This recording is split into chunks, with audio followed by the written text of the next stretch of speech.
Space whales? Nope, rather deal with devils. Chapter 13, Fan Fiction by Azazyel. After getting home and cleaning myself of the foul scent of the Kappa's hunted remains, I just relaxed, meditating upon the magic I used and learned. In my introspection, I figured out ways to do what I already did more efficiently. But eventually, the alarm I set to warn me about the dinner plan between my contracted devil Sona and her sister Serafall rang shrilly, making me smile as I wondered what Sona wanted to talk about. So I got dressed in a nice dress shirt to go with my jeans as I went to the dining room. Once I arrived at the dining room, and I came inside, I blinked in surprise seeing Sona out of her school uniform for the first time besides when she was giving me a lap dance.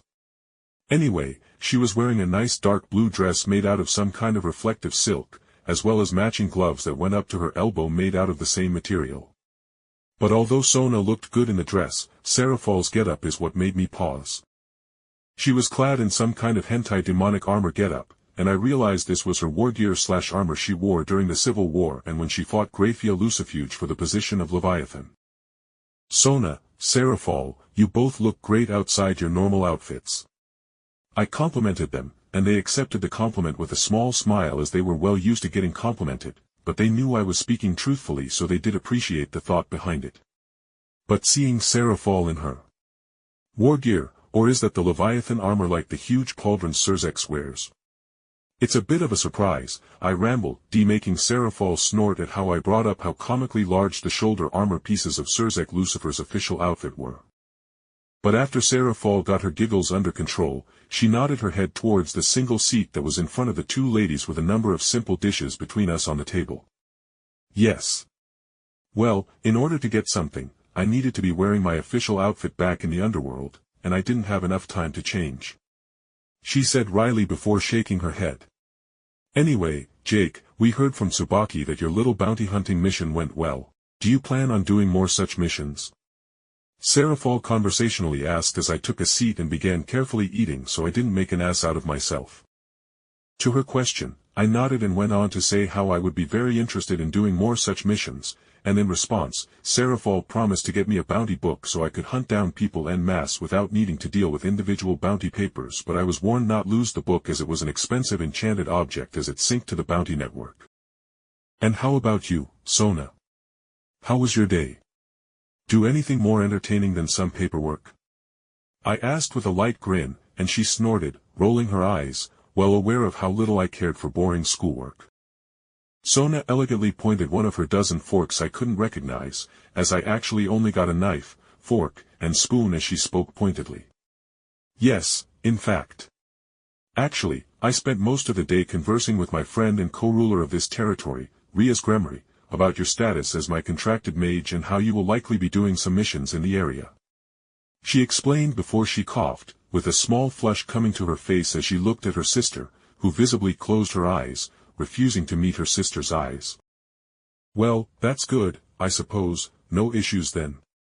I asked casually, trying to move the conversation along, but Sona went deeper red before she filled up her large wine glass from the bottom almost to the lip of the glass, making me gasp as she literally just fucking chugged the glass of wine.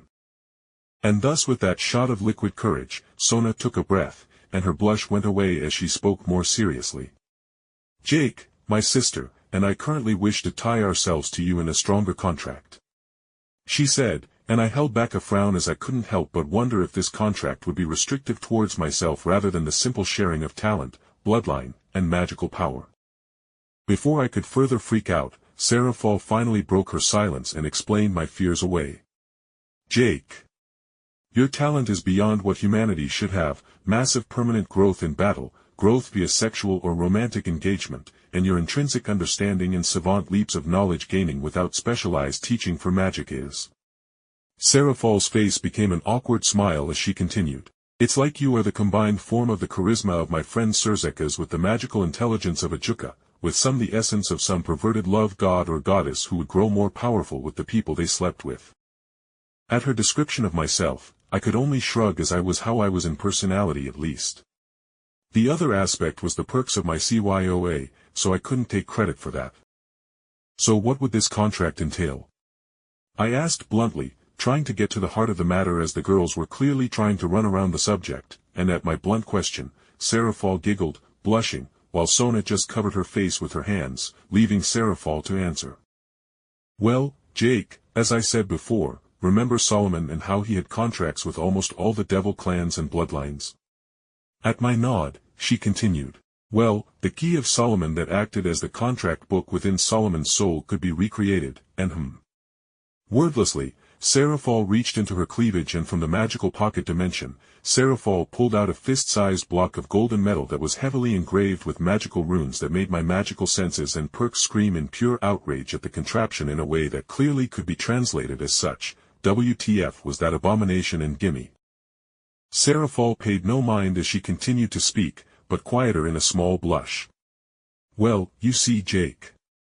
My friend Ajuka decided to recreate the Key of Solomon, but instead of it just working on devils. It was a precursor for the evil pieces and will allow anyone to contract and share talents and power between any race. So long as the holder of the key were to sleep with the person they were to contract with. She finished with a dark flush to her cheeks, and I matched Sona with a hand on my face as I realized why they were acting weird. Sona had become ready, as it were. I made eye contact with Sona and Serafall and couldn't help but notice how their purple eyes were almost a match, but either way, I made my own thoughts on the matter clear. I would obviously be very happy with having such an opportunity for both of you girls, I said with a small blush across my cheeks as I tried not to make it sound weird, and Serafall nodded excitedly. Darn Skippy, you should be happy.